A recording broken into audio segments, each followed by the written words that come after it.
Bonjour à tous, bienvenue sur la chaîne Le Coin des Joueurs. Donc je vous présente Clément, Oui, voilà, qui travaille donc à la Taverne du Troll. c'est ça. Je voulais savoir un peu ton parcours. Oula, mon parcours, c'est un peu atypique. À la base, je travaillais pas du tout dans le monde du bar et pas du tout dans le monde des jeux. Ok, Je travaillais dans le commerce international. ok, Donc j'ai vécu très longtemps à l'étranger, en Amérique latine, en Espagne. d'accord. Et puis il y a 6 ans, j'ai eu envie vraiment de changer un peu de vie, de faire quelque chose qui pour moi avait du sens. Mhm, Et donc de me reconvertir. Donc j'ai fait une formation barman. Et puis c'est vrai que j'avais découvert le monde des bars à jeux à Lille, dans un bar qui s'appelle le dernier bar avant la fin du monde. ok. J'ai adoré l'ambiance et je me suis dit, c'est un truc comme ça que je veux faire. Et donc voilà, je me suis lancé et là, ça va bientôt faire 5 ans que la taverne a ouvert. D'accord, ok. Voilà. Et du coup, quelles sont les études que tu as fait?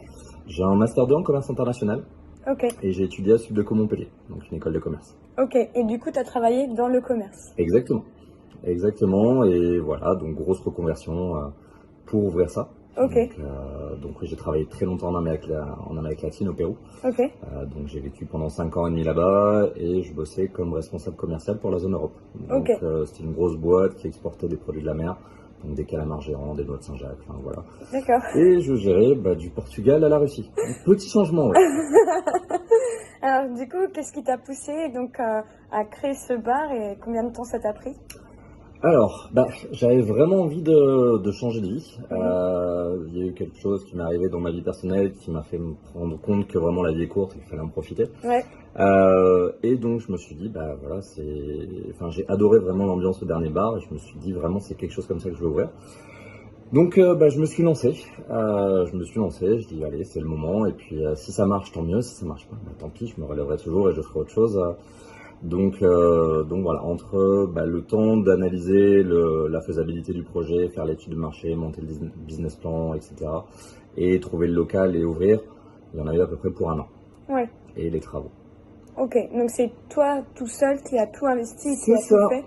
c'est ça. Donc oui, ça a été pas mal de boulot, beaucoup de stress au début, pas mal de voilà, fallait savoir gérer la pression, mais voilà, ça en valait la peine. Et au niveau rentabilité, t'as réussi à rentrer dans les chiffres ou pas encore? Ça commence maintenant.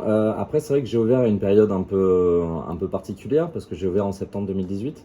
Mm.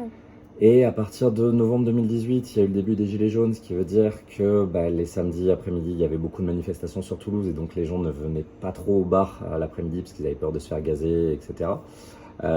Du coup, pendant 1 an, il y a eu ça. Et puis après, il y a eu le début du Covid. Mm. Voilà. Donc là, l'an dernier, au final, ça a été la première année vraiment normale, sans obligation de fermer ou autre. Et c'est plutôt sympa une année normale. Ouais. Voilà. Donc non, petit à petit. Puis ce qui est bien, c'est que le bar commence maintenant à se faire connaître. Ça va bientôt faire 5 ans. Donc voilà. Donc t'es tout seul à avoir travaillé, c'est au bout de combien de temps? Je pense que t'as pris d'autres salariés. Alors j'ai pris quelqu'un de suite. Ok, Et c'était quelqu'un qui avait énormément d'expérience en bar. Et heureusement, parce que moi, c'est vrai que j'arrivais d'un autre secteur. Donc même si j'avais fait une formation en bar, j'avais jamais bossé là-dedans. Donc au final, c'est lui clairement qui m'a formé vraiment dans le monde du bar. Et heureusement, puis c'était quelqu'un qui s'y connaissait bien également au niveau de jeux de société. Donc, moi aussi, donc ça va. Mais voilà, niveau bar, j'avais vraiment tout à apprendre. Donc j'ai pris quelqu'un de suite. ok, donc vous êtes deux à travailler C'est ça, régulièrement au bar. exactement. Donc j'ai quelqu'un avec moi les mercredis soirs, vendredis soirs et samedi soir.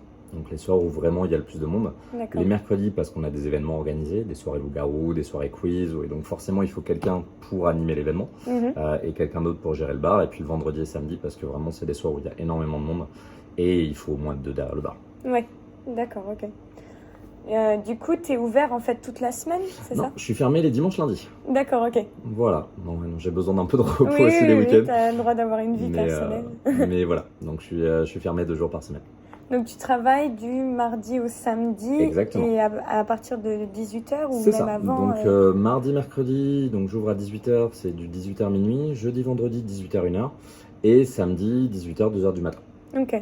Et tu prends les horaires là parce que c'est les gens, ils terminent leur boulot et ils Exactement. peuvent boire un coup. Exactement. Généralement, dans les bar à jeux, en tout cas sur Toulouse, les gens viennent après les cours ou après avoir terminé le boulot. Donc c'est plutôt à partir des 18h. Donc avant, c'est pas forcément intéressant. Rentable. Voilà. Ouais. Parce que je me posais la question si midi à 14h, parce que ça se fait de plus en plus qu'au niveau du travail, ils veulent jouer le temps du midi pour faire une pause. mais je sais pas.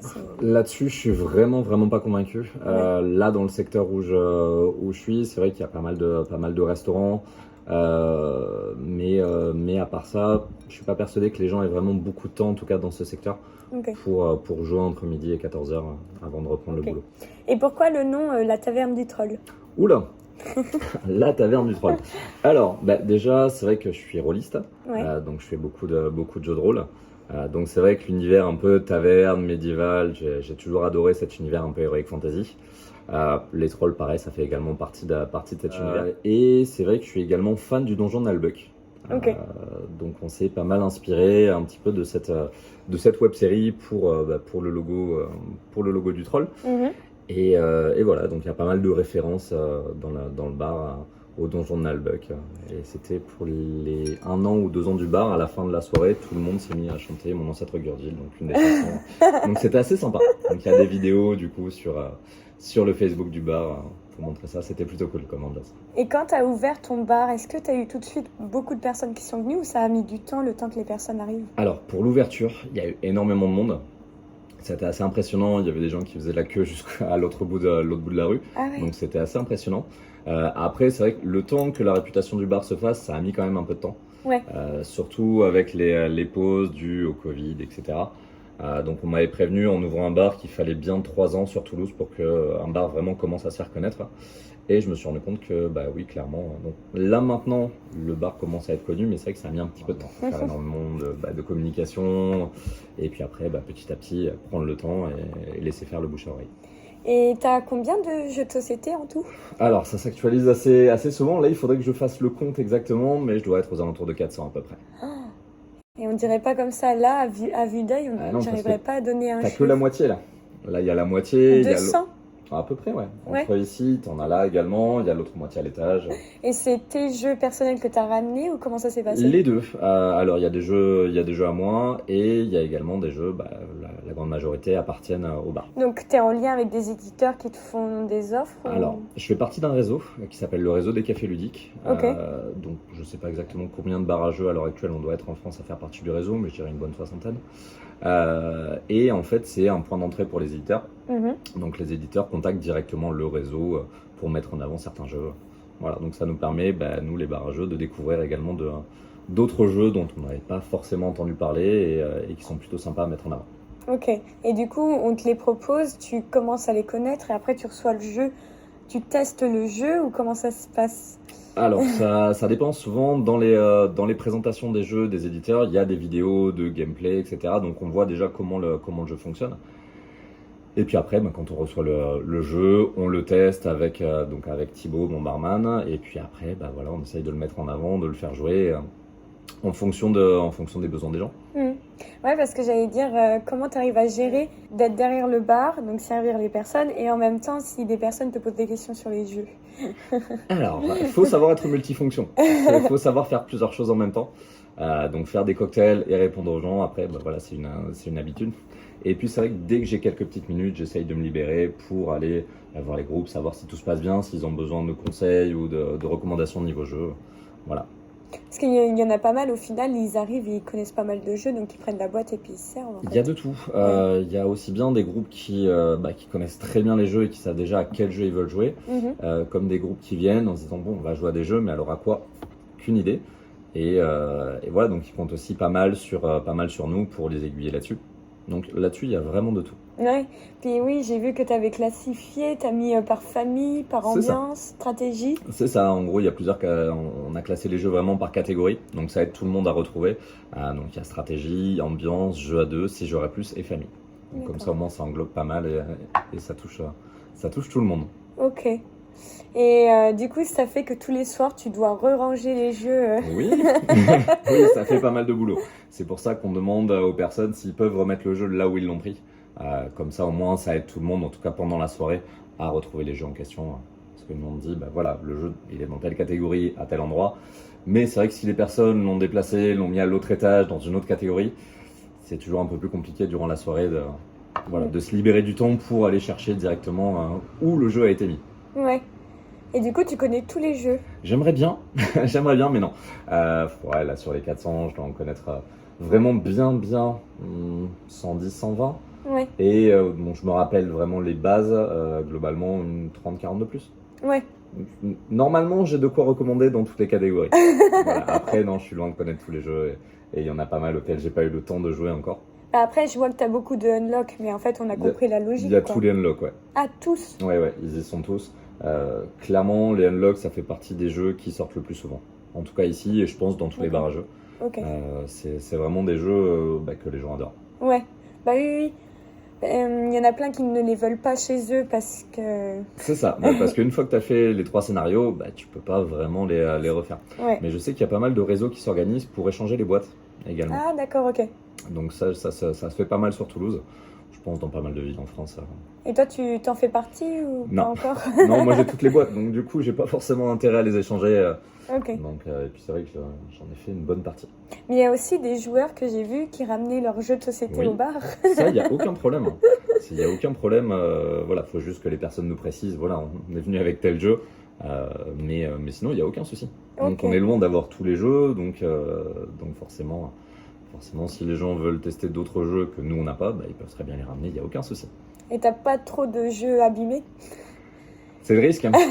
C'est le risque, et puis de toute façon, ça, voilà, c'est inclus aussi dans dans le business plan, donc il y a toujours chaque année un coût de renouvellement des jeux. Mhm. Parce que les jeux et la bière, forcément, Ouais. voilà, il y en a, ça fait pas forcément bon ménage. Du genre les jeux de rapidité comme Taco, Shabouk, Cheese Pizza, c'est très bien, mais je compte plus le nombre de bières qu'ils Qui a ont été reçu les pauvres. renversé. Donc ouais, j'en ai acheté plusieurs. Donc ce genre de jeu, c'est toujours un risque. D'accord, ok. Donc tu autorises aux personnes de boire un coup, mais aussi de manger? Oui, Ouais. tout à fait. Donc après, par contre, ce que je demande aux personnes pendant qu'ils mangent, là, c'est vraiment de mettre le jeu de côté. Parce que clairement, le gras, les hamburgers ou les tacos, avec les jeux, ça marcherait pas très très bien. Mm. Mais voilà, les gens peuvent tout à fait manger au bar.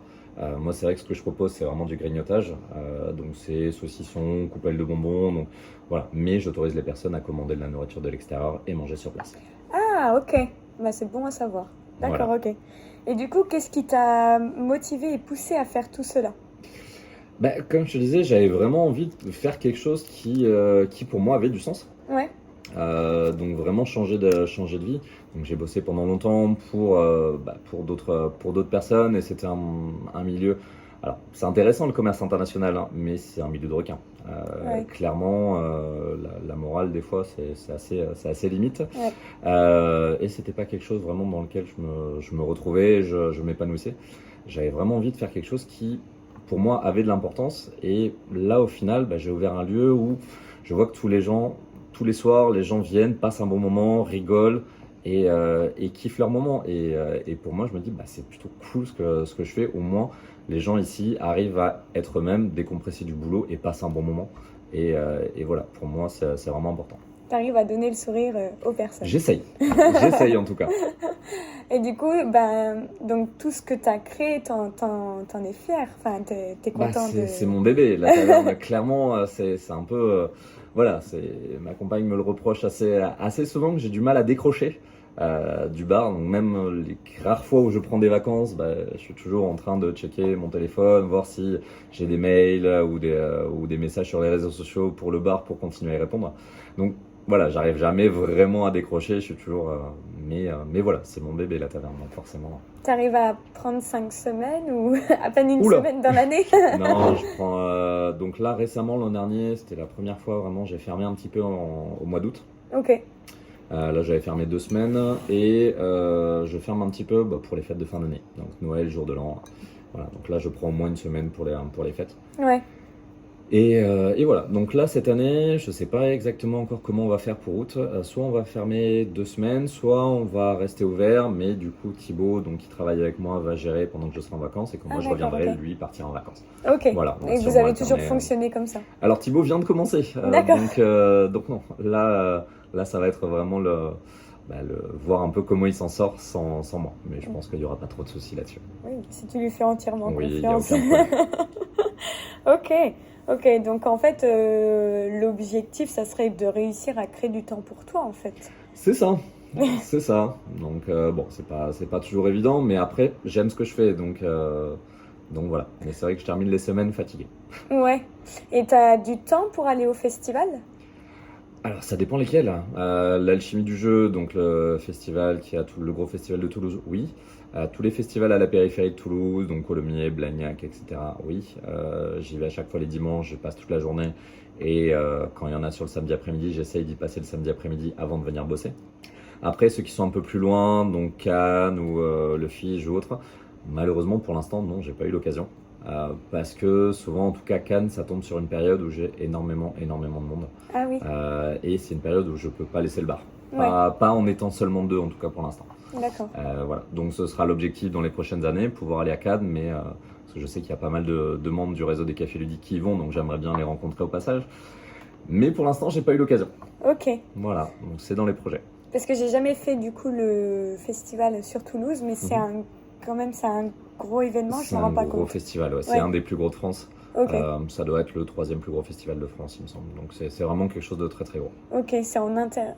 C'est en intérieur, ouais. Ouais. C'est au nouveau parc des expos, le Mythe. D'accord, ok. Donc à la périphérie, c'est un très très très grand parc des expos. Donc il y a pas mal de place, ouais. Ouais, donc tu connais quand même le festival. Je connais bien le festival, je connais les organisateurs, il y a beaucoup d'auteurs également de jeux de société, parce que Toulouse est une ville extrêmement ludique. Ouais, Donc il y a un réseau qui s'appelle le MALT, le Mouvement des auteurs ludiques toulousains. ok. Donc il y a beaucoup d'auteurs de jeux, et il y en a qui viennent très souvent ici à la taverne. J'en ai rencontré quelques-uns hier d'ailleurs. Oui. Donc Je ne m'y attendais pas du tout, mais du coup, il y a pas mal d'éditeurs et d'auteurs qui viennent dans c'est ça. Donc, la taverne. donc oui, il y en a qui viennent toutes les semaines pour tester des protos, voilà, voir ce qu'ils peuvent améliorer avant de pouvoir éventuellement sortir le jeu. Ok. Donc il y a pas mal de phases de test et ils viennent très souvent pour tester ça ici. Est-ce que c'en est un qui crée un jeu et qui le teste avec les autres, ou ils sont plusieurs à être sur le... Ça dépend. Des fois ils s'associent, donc parfois ils sont plusieurs, Ok. à s'associer sur la création d'un jeu. Parfois c'est seulement une personne, mais il a besoin de l'avis des autres auteurs pour voir au niveau des mécaniques qu'est-ce qui marche, qu'est-ce qui peut être amélioré, Voilà, donc de toute façon, quand on crée un jeu, il y a toujours des grosses périodes de test avant de pouvoir vraiment envisager de sortir le jeu. Et toi, est-ce que tu aimerais être créateur de jeux? Alors, j'aimerais bien, mais c'est vrai que pour ça, faut avoir l'idée. Ouais. Pour l'instant, j'en ai pas particulièrement. Donc voilà, et puis c'est vrai que là, le bar me prend quand même pas mal de temps. Bah oui. Donc oui, ce serait sympa d'avoir un jeu vraiment à l'image de la taverne, mais pour l'instant, c'est pas encore dans les projets immédiats. Oui, oui, bah il y en a qui disent mais c'est facile de gagner avec les jeux de société, t'as juste à en créer un, en vendre un et puis tu vas faire fortune. Oui. Et moi je leur dis non, ils c'est sont pas, tous c'est pas aussi pauvres. simple que ça. C'est pas aussi simple que ça, ouais. C'est dans le monde du jeu de société, il y a beaucoup de personnes qui sortent des jeux, ou en tout cas qui veulent en sortir. Il y en a très peu qui en vivent. Il y a beaucoup d'auteurs qui font ça en plus, mais c'est pas leur métier principal, qui ont un autre métier à côté pour vraiment pouvoir sortir un salaire. Donc à moins d'avoir vraiment des jeux qui cartonnent, qui se vendent très très bien, qui gagnent des prix, donc à Cannes ou autre, sinon c'est compliqué. Ouais. Donc c'est un milieu assez compétitif. Ok. Parce que moi j'avais pas dans l'idée de faire créer un jeu. Je m'étais dit déjà il faut que j'en connais pas mal et je pense que c'est à un moment peut-être que ça va venir ou pas quoi. Oui, il faut avoir vraiment l'idée, quelque chose qui dit ça pourrait être sympa en jeu, et puis voilà, savoir avoir aussi l'habitude de jouer pour voir un peu les différents types de mécaniques qui existent, voir si on a une idée spécifique sur un nouveau une nouvelle type de mécanique, quelque chose qui pourrait innover un petit peu d'un point de vue gameplay. Et puis voilà, donc non, il faut quand même pas mal d'imagination là-dessus. Et du coup, donc ça va faire 5 ans que tu travailles ici. Ouais. Quelles sont les difficultés que tu as rencontrées et comment tu as fait pour les surmonter? Les difficultés, je pense, c'est un peu le cas pour beaucoup de bars, en tout cas de bars à jeux, c'est réussir à se faire connaître. Au début, bon, je pense que c'est un peu pareil pour vraiment tout type de structure. Et c'est vrai que mentalement, c'était pas évident, vu que j'ai monté ça tout seul. Et c'est vrai qu'il y avait des soirs où il y avait beaucoup de monde, je voyais les gens s'amuser, donc c'était top. Et le lendemain, la première année, il y avait très peu de monde.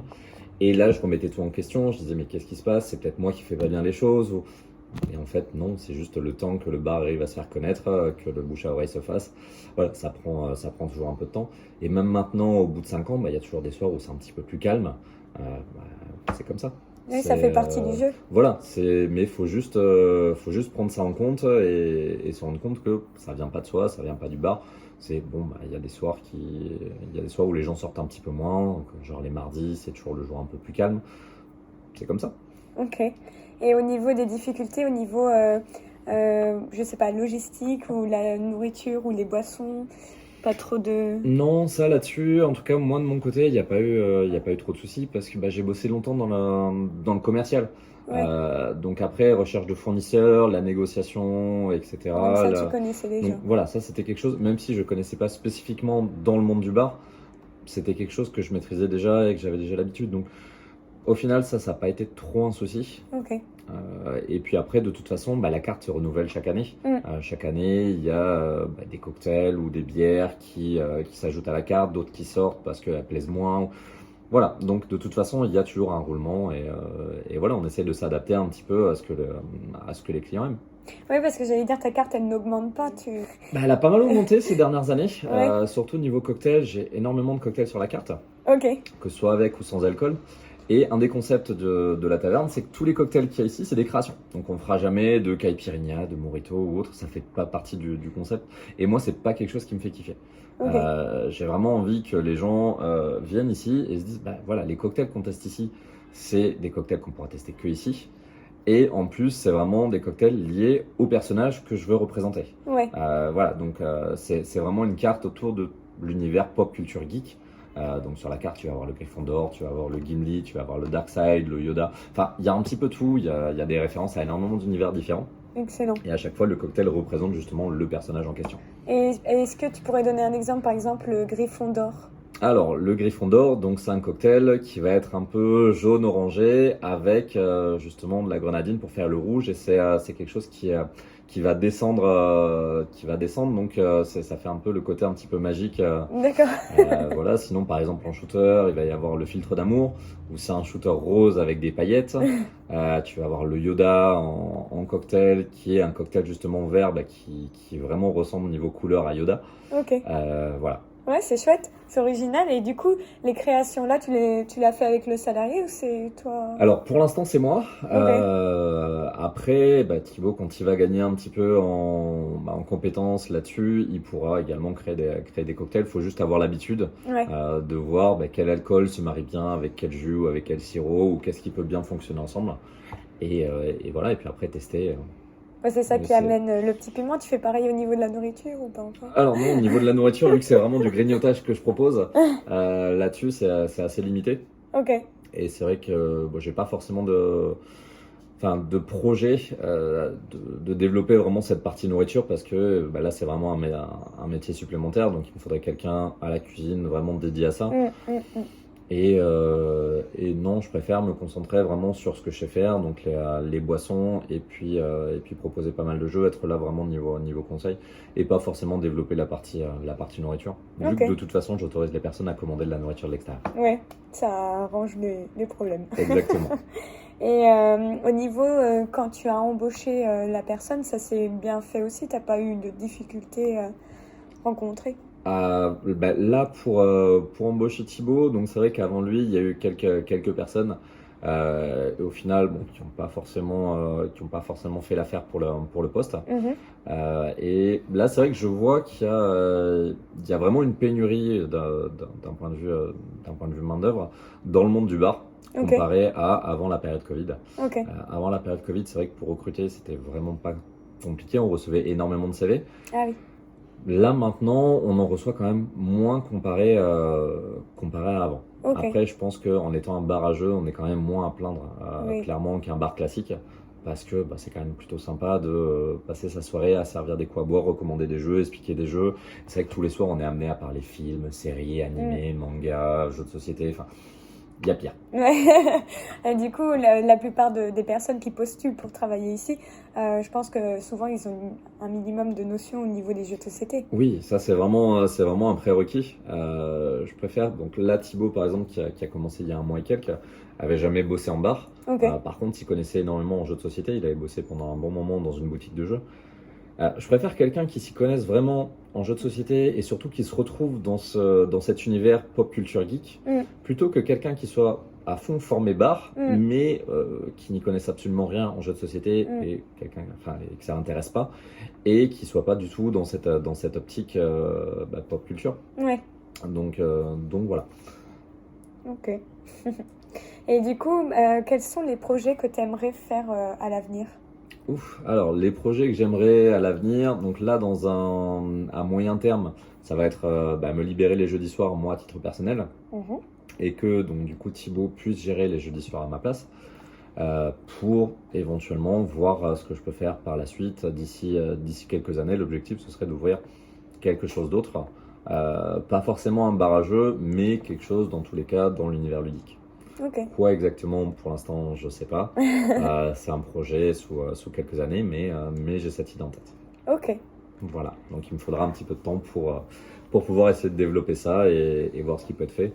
Et puis pareil, au niveau du bar, j'essaye toujours de voir ce qui peut être amélioré pour plaire aux gens et que les gens se sentent bien ici. Ouais. Donc au final, voilà, il n'y a rien qui est acquis, c'est toujours quelque chose qu'il faut essayer d'améliorer.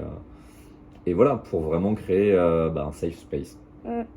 Et quand tu reçois les jeux de société, est-ce que tu peux les amener chez toi et tester avec ta famille ou tes amis ou Bien pas? sûr. Ouais. Bien sûr. Après, au final, c'est mon bar, donc les jeux de société, je les gère un petit peu comme je veux. Et il faut de toute façon que je les teste moi avant pour pouvoir les recommander et les expliquer. Donc clairement, je peux pas les tester tout seul. Donc dès que je peux, oui, j'essaye de les ramener chez moi pour les tester avec des amis les dimanches après-midi. Donc voilà, même quand je suis en week-end, je continue à jouer. Ok. Mais parce qu'en fait, ici, t'as pas trop le temps de jouer.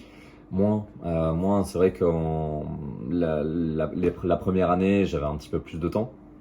Mais c'est vrai que maintenant, beaucoup moins, parce que les quelques fois où je m'autorise à jouer avec des clients, il y a toujours des gens qui viennent commander, donc ça m'oblige à faire une pause pendant 5-10 minutes, le temps d'aller servir les gens, etc. Donc c'est vrai que ça peut être un peu compliqué pour les personnes avec qui je joue d'attendre pendant 5-10 minutes que je revienne pour continuer à jouer. Donc, je préfère que rester derrière le bar et que les gens puissent faire leur partie tranquille sans avoir à m'attendre plutôt Ouais. que... C'est mieux que tu expliques parce que du coup, t'expliques pour le début et après tu peux les laisser. C'est ça. Donc quand j'ai un petit peu de temps, je reste à côté d'eux, le temps qu'ils fassent un ou deux tours pour être sûr que tout est bien compris, qu'il n'y ait pas d'autres questions. Sinon après, quand j'ai pas trop le temps, je dis aux personnes, une fois que j'ai terminé d'expliquer, que voilà, s'ils ont des questions, je suis derrière le bar, donc qu'ils n'hésitent pas à venir me demander. Je suis là également pour ça. Et du coup, dans ta famille et tes amis, c'est beaucoup des joueurs? Alors, dans mes amis, oui, énormément. Ma famille, pas trop. C'est vrai que c'était plus les jeux classiques à l'époque. Donc c'était du Monopoly, des trucs comme ça. Monopoly, Tarot, donc les jeux un petit peu anciens. Donc je joue un petit peu, mais pas plus que ça.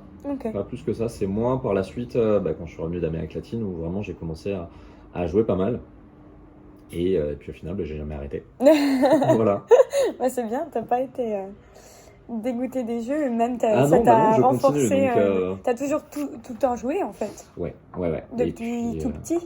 alors, quand j'étais petit, comme je te disais, je jouais pas mal, mais à des jeux Monopoly ou le Cluedo ou des trucs comme ça, ou les jeux de loi, enfin voilà. Et puis après, donc quand je suis parti en Amérique latine, là-bas c'est pas trop dans la culture, donc les bars à jeux là-bas c'est inconnu, et puis même les jeux de société c'est vraiment pas développé là-bas. En tout cas au Pérou. Donc c'est vrai que pendant plusieurs années, j'ai pas joué du tout aux jeux de société. C'est vraiment en revenant en France où là j'ai repris goût à ça et j'ai recommencé à jouer et voilà. Et donc maintenant je joue toutes les semaines à différents jeux. Donc c'est l'avantage d'avoir un bar à jeux, c'est que j'ai beaucoup de jeux à tester et pas assez de temps pour tous les tester. Donc, Peut-être que tu vas repartir au Pérou et créer. non, c'est pas prévu. C'est pas prévu. Je suis très bien à Toulouse, donc je compte pas bouger. Voilà. Ok, ouais. Et du coup, on va venir au niveau des jeux de société. Toi, quel est ton type de jeu et quel est ton jeu du moment? Parce que... Alors, type de jeu, c'est compliqué à dire parce que ça va dépendre vraiment du moment Ok. Autant il va y avoir des soirs avec certains amis où on va plus partir sur des jeux d'ambiance. Mm. Et là, ce sera peut-être plus du top 10 ou du taco shabu cheese pizza ou du pool pool ou voilà. Avec d'autres amis, ce sera peut-être plus des jeux de stratégie. Donc là, on va peut-être plus partir sur du Cyclade par exemple ou ce genre de jeu. Ok. Voilà. Et du coup, ouais, quel est ton jeu du moment là si tu devrais. Ouf, c'est compliqué à dire. Ouais, Je pense que le jeu du moment, enfin moi j'ai eu un petit coup de cœur, je l'ai reçu il y a pas très très longtemps, c'était il y a 2 semaines je crois, et j'adore, mais en fait il y en a deux. Il y a Sea Salt and Pepper ok. qui est très très sympa, un petit jeu de stratégie pas très compliqué à comprendre mais vraiment rapide à mettre en place et vraiment génial. Ok. Et en jeu un poil plus long, et il y a Acropolis, donc je Oui. pense que ça a été le coup de cœur de pas mal de monde, Ouais, et le jeu est vraiment génial. ouais. Ouais. Voilà, Ok. donc c'est vraiment mes deux coups de cœur du moment. Et ça va pour l'instant, t'as pas ce problème, mais je sais que les bars à jeux ont souvent ce problème que plus ils accumulent de jeux, plus après ils ont plus de place pour les. Alors si, justement, j'ai ce problème parce qu'à la base, la bibliothèque que tu vois derrière toi, Oui.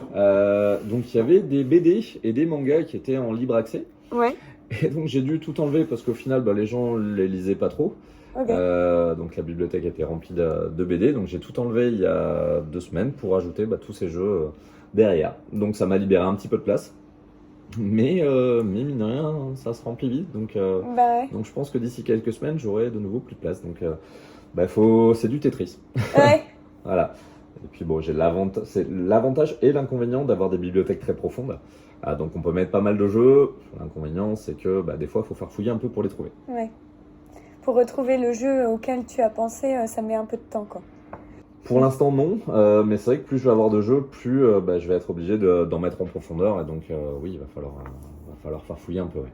Et ton but, c'est d'augmenter au niveau des jeux ou ça serait de stagner, de rester à 400 et de faire un tri de ça on n'y joue plus. Les deux. Ouais. Les deux. Dès que je peux, j'essaye d'organiser une bourse aux jeux. Parce qu'il y a certains jeux qui sont pas très très joués. Donc autant les jeux au final c'est fait pour être joués. Si ils sortent pas, autant les vendre et que quelqu'un joue avec. Et puis moi du coup renouveler un petit peu les jeux que je propose ici. Donc voilà, le but ça va être bien sûr d'avoir toujours un petit peu plus de jeux et renouveler également la ludothèque. Ouais, ok. Et je sais plus comment tu. Parce que est-ce que tu as une commande qui va être prévue bientôt, prochainement, pour avoir des jeux de société? Alors, pas vraiment. Là-dessus, j'essaye de me tenir informé. Donc, il y a le réseau des cafés ludiques. Ouais, Regarder un petit peu sur Internet les jeux qui sortent. Aller assez souvent en boutique, donc en ville, pour voir les nouveautés qu'ils ont reçues, voir s'il y en a qui peuvent plaire, etc. Donc, là-dessus, j'ai pas de commande spécifique. mhm. C'est vrai que souvent, quand j'y vais, j'achète 3, 4, 5 jeux. Ah ouais, Voilà, d'accord. c'est pas des grosses commandes en même temps. Ok, La grosse commande, ça a été pour l'ouverture du bar, mais sinon maintenant, donc c'est plus maximum, je vais acheter 7-8 jeux en même temps. Donc c'est d'accord. pas non plus. Oui, mais quand tu achètes 7-8 jeux, ça fait quand même plaisir à la personne qui est dans la boutique. Elle te fait pas forcément un prix. Si, là j'ai un partenariat avec une boutique en ville qui s'appelle C'est le jeu. D'accord, ok. Et voilà, donc j'ai un tarif spécifique pour la taverne, Ok, donc avec eux. ok. Bon, c'est chouette. Voilà. Et ça m'étonne pas que Acropolis, donc tu l'aies dans tes jeux, dans le sens où ça a été le jeu nominé à Asdor Oui. 2023. Ouais. Non, le jeu est génial, vraiment il marche très très bien. Rapide à mettre en place, mine de rien il est assez stratégique, mais c'est vraiment stratégie grand public.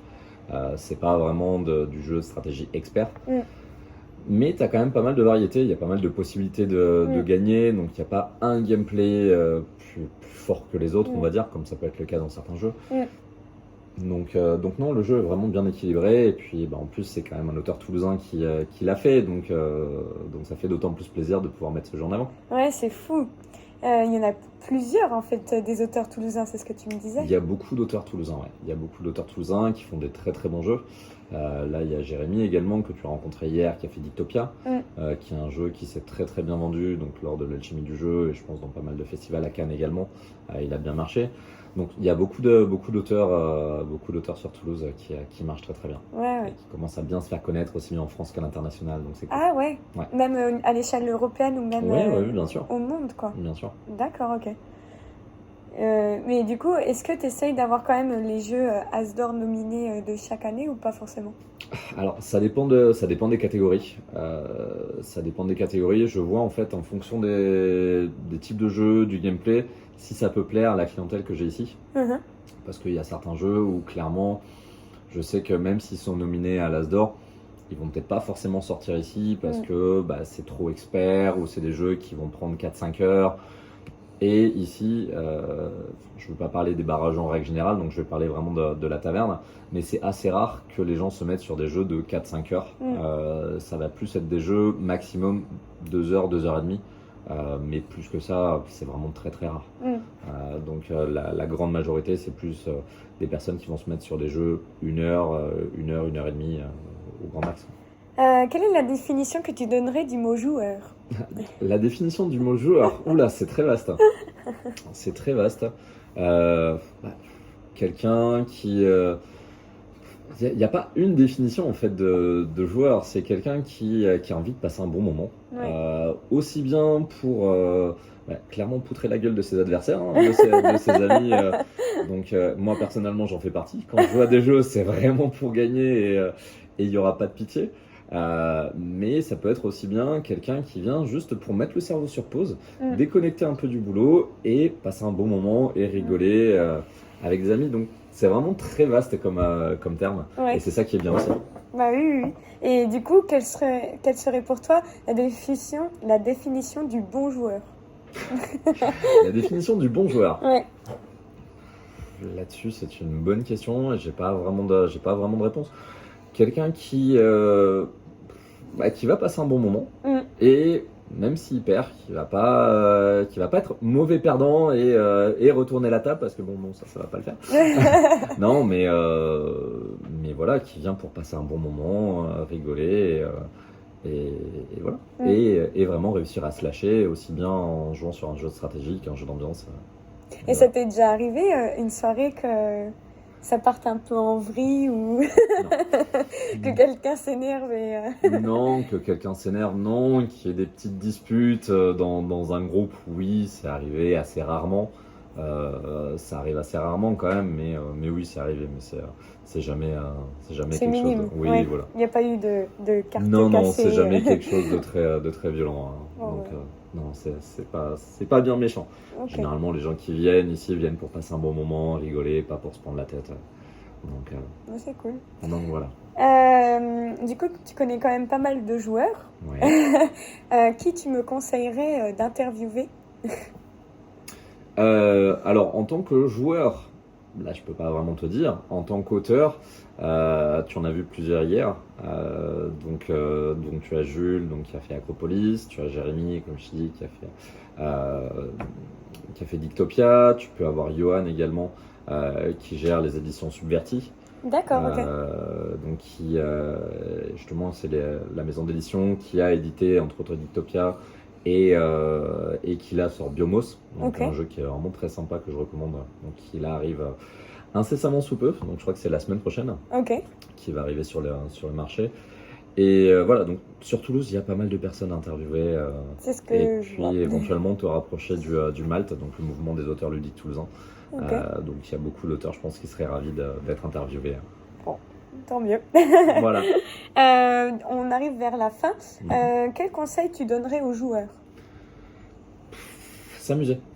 S'amuser, pas se prendre la tête, profiter du moment et puis poutrer ses adversaires. Ok. Et quel conseil tu donnerais pour ouvrir un bar comme tu as fait de A à Z? Alors, quel conseil? Se lancer à fond. Vraiment réfléchir avant de se lancer parce que c'est quand même un gros projet. Donc, il faut avoir les reins solides aussi bien mentalement que financièrement. Parce que ça a quand même un coût d'ouvrir quelque chose comme ça. Mais après, on va dire que passer le temps où le bar va se faire connaître, donc les débuts c'est toujours un peu difficile, mais une fois que le bar se fait connaître, c'est vraiment que du kiff. Ouais. Donc il y a toujours des préoccupations parce que c'est une petite entreprise, hein, mais c'est vraiment kiffant comme boulot. Donc voilà, il faut réussir à se lancer et passer les premiers temps qui sont toujours les plus difficiles. Parce que je pense que ouvrir le bar tout seul, enfin, faut être costaud. Est-ce que tu penses, si tu devrais réouvrir un autre bar, est-ce que tu t'y prendrais d'une autre manière? Alors, je me suis déjà posé la question plusieurs fois. J'ai envie de dire oui et non. Oui, parce que l'avantage d'ouvrir en étant plusieurs, c'est que bah, tu partages les tâches. Donc ça fait le stress est partagé également entre les différents associés. Non, parce que bah, des fois les personnes ne sont pas forcément d'accord sur la direction à donner au lieu ou autre, alors que là le fait d'avoir ouvert ça tout seul, bah, c'est moi qui prends les décisions. Et, Tu peux t'en prendre qu'à toi. et voilà, exactement, exactement. Donc, et puis bah, j'essaye de faire le bar à mon image, donc de faire les choses comme qui moi me font kiffer et de créer le genre de bar que moi j'aurais aimé avoir quand j'étais étudiant. Ouais. Ah oui, parce que t'as pas eu ça, du coup. Pas du tout. Moi quand j'étais étudiant, donc j'ai étudié sur Montpellier et il n'y avait pas du tout de bar à jeu à l'époque. Donc là je te parle de ça il y a quand même quelques années. Donc voilà, mais c'est vrai que j'aurais adoré avoir un lieu comme ça à l'époque et voilà, donc j'essaye de faire quelque chose comme ça, comme moi j'aurais aimé avoir. Ouais. Puis maintenant, j'ai l'impression que les bars à jeux, ça pousse comme des champignons. Petit à petit, ça se développe. Le monde du jeu de société s'est énormément développé ces dernières années. Ouais, Et c'est vrai que pendant le Covid, les gens ont redécouvert également les jeux de société. ouais.